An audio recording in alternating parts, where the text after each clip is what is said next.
Hey, it's Kathy with the Usborne bookshelf. These are some of my 2-year-old's favorites for farm animals.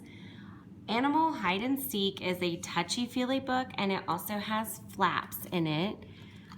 Where's Daisy? She's hiding, and Daisy has all sorts of touchy-feelies, the dog. And on each page, where's Curly? I'm hiding. The trough, the pig, the bucket, the dog's ears, everything is touchy-feely. I love that there's little tiny durable flaps. It is a thick board book and the corners are rounded. I love that one. This is a picture book. It has a big fold-out page in the very middle, but it goes over all the sounds that the animals make on the farm, which is great to help develop those speech and language skills.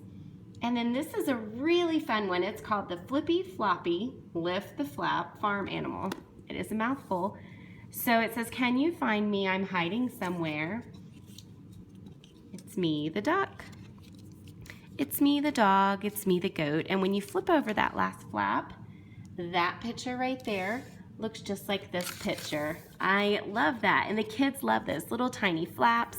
And when you flip over all the flaps, kind of a tongue twister, the picture looks just the same and says, ah, you found me. So the kids really love these books. We have Oceans and a couple other ones. So these are a lot of fun. This is $12.99. This one is $15.99. And this one is also $15.99. So if you have any questions, please let me know. Thank you.